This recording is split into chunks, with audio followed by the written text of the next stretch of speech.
Morning. My phone's broken, I can't seem to put the volume up. That's annoying. Good morning, everybody. Hello. Can you hear that? Phone's knackered.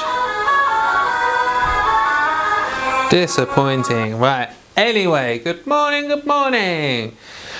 We are on Leviticus 14 today. It is another big monster of a thing. I'm not sure how many delicious verses there is. I mean, there's Muffin. Say hello, Muff. Hello. Dilly, looking intently at Bald. Dilly. Bald. Coco, uninterested. Dilly, interested. Muffin, taking it all in. Right, fam. How is everybody today? Muffin, you alright? What are you doing? Right. Slow start. Let's, there we go. Lol. Right. Just a quick interlude. Our car was robbed yesterday, the evening before. Parked on our driveway, all locked up. Went to get in the car yesterday morning, and all of the stuff from out of the sides of the car doors and the glove box was all over the car. I mean, the car's a mess anyway, but that was, taking the sat nav. Basically, the criminals have now got a thing where I think they just ride up and down. It's basically they can electronically open your car with a device. They've got some sort of universal fob. So please don't leave anything in your cars or vehicles that you don't want stolen. Even if it's locked up and it's got an alarm, the criminals now can just open it electronically. The technology, we're told, is supposed to make life easier. It's supposed to make life more secure. Like, I think personally writing your signature is harder to thing than watching someone put in 4 digits. We're being dragged into a techno future, a technological prison. Where did that come from? No, we're being trapped by technology. They want us in. Matt, shut up. Right. Here we go then. This is a doozy, chapter 14. Let's all just pray for the man that stole my sat-nav out of my car. He had to lift up a New Testament and a Bible to get at his quarry. So, dear Lord, we've all sinned.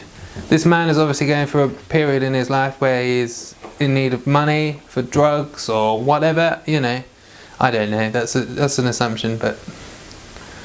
There was really expensive rollerblades in the car. He didn't touch the rollerblades. He went for the cheap electronics. So he's obviously looking for a quick sale. But anyway, let's bless him, because he is obviously.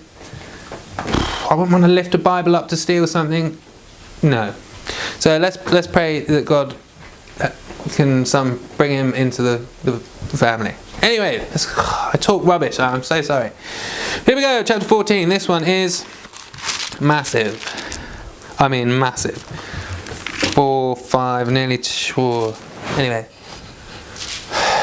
I'm sorry about that rant. I thought I would say something. Just because, they can get in. Always keep your house dead bolted and locked from the inside if you're inside, because they can pick the lock and get in that way. I'm not making people upset, paranoid, that's the truth. So secure yourselves and your property. Right. Chapter 14. Here we go. You ready? Go. And the Lord spake unto Moses, saying, This shall be the law of the leper in the day of his cleansing. He shall be brought unto the priest. And the priest shall go forth out of the camp, and the priest shall look, and behold, if the plague of leprosy be healed in the leper, then shall the priest command to take for him, that is to be cleansed, 2 birds alive and clean, and cedar wood, and scarlet, and hyssop. And the priest shall command that one of the birds be killed in an earthen vessel over running water. As for the living bird, he shall take it, and the cedar wood, and the scarlet, and the hyssop, and shall dip them and the living bird in the blood of the bird that was killed over the running water, and he shall sprinkle upon him that is to be cleansed from the leprosy 7 times, and shall pronounce him clean, and shall let the living bird loose into the open field. And he that is to be cleansed shall wash his clothes, and shave off all his hair, and wash himself in water, that he may be clean. And after that he shall come into the camp, and shall tarry abroad out of his tent 7 days. But it shall be on the 7th day that he shall shave all his hair off his head, and his beard, and his eyebrows, even all his hair he shall shave off. And he shall wash his clothes, also he shall wash his flesh in water, and he shall be clean. And on the 8th day he shall take 2 he-lambs without blemish, and 1 ewe-lamb of the first year without blemish, and 3/10 deals of fine flour for a meat offering, mingled with oil, and 1 log of oil. And the priest that maketh him clean shall present the man that is to be made clean, and those things before the Lord at the door of the tabernacle of the congregation. And the priest shall take 1 he-lamb, and offer him for a trespass offering, and the log of oil, and wave them for a wave offering before the Lord. And he shall slay the lamb in the place where he shall kill the sin offering and the burnt offering, in the holy place. For as the sin offering is the priest, so is a trespass offering. It is most holy.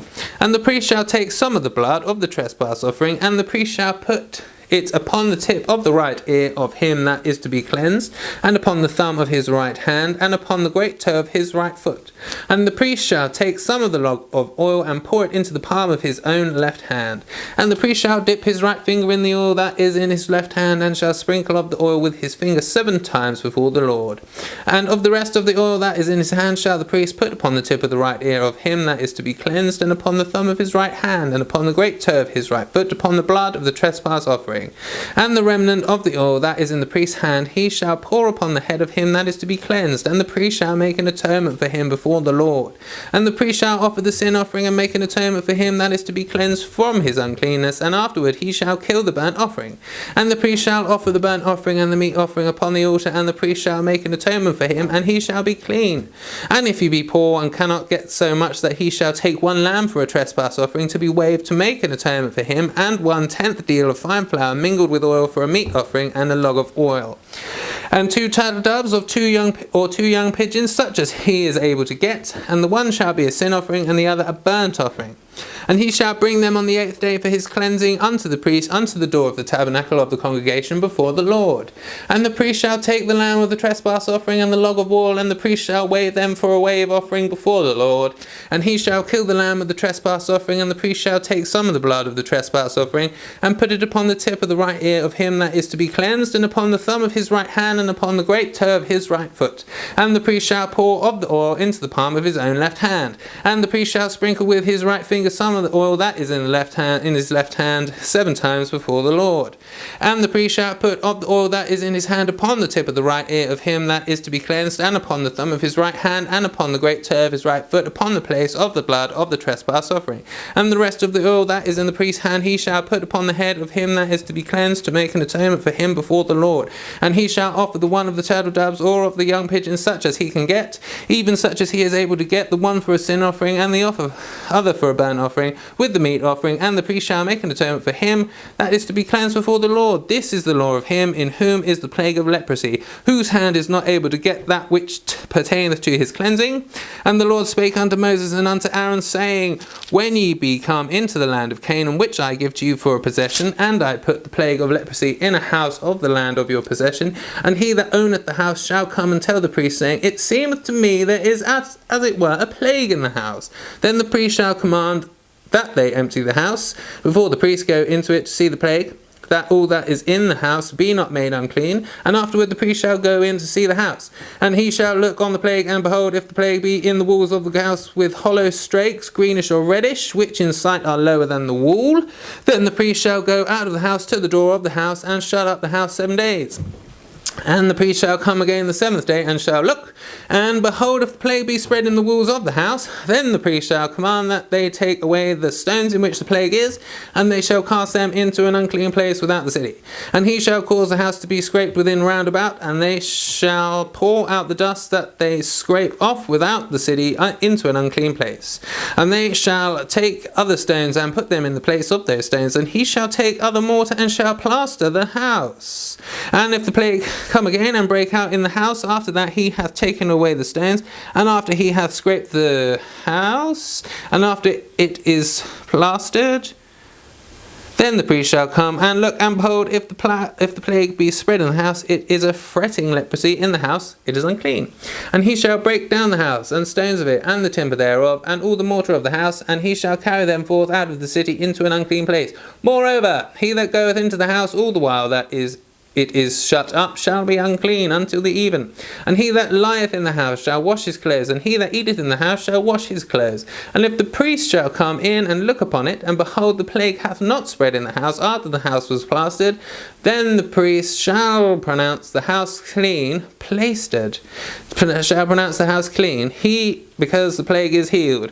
And he shall take to cleanse the house 2 birds, and cedar wood, and scarlet, and hyssop, and he shall kill the one of the birds in an earthen vessel over running water. And he shall take the cedar wood, and the hyssop, and the scarlet, and the living bird, and dip them in the blood of the slain bird, and in the running water, and sprinkle the house 7 times. And he shall cleanse the house with the blood of the bird, and with the running water, and with the living bird, and with the cedar wood, and with the hyssop, and with the scarlet. But he shall let go the living bird out of the city into the open fields, and make an atonement for the house, and it shall be clean. This is the law for all manner of plague of leprosy and scowl, and for the leprosy of a garment and of a house, and for a rising, and for a scab, and for a bright spot, to teach when it is unclean, and when it is clean. This is the law of leprosy. House is getting leprosy, doo-da, doo-da. What the flip does that just mean? I just don't know. House is wet. Leprosy. How can that infest something? How can you get leprosy?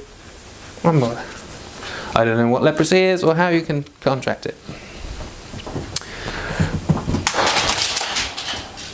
Dilly. She's nuts.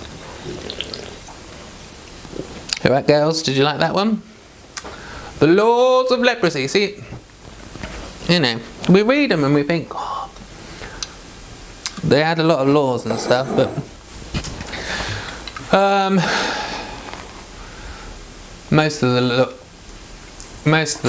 all the laws were sensible laws to keep people safe. Coco, what are you doing? You know what I mean? If you've got leprosy, you want to know how to cure it. Oh, if you've got leprosy, you want to know how to cure it.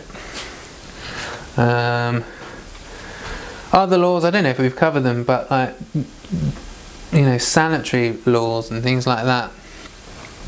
Yeah, it's all done for health and safety. If people were doing that if people were reading the Bible and living like the biblical laws stated they should do for health and like waste management and things like that, there'd be a lot less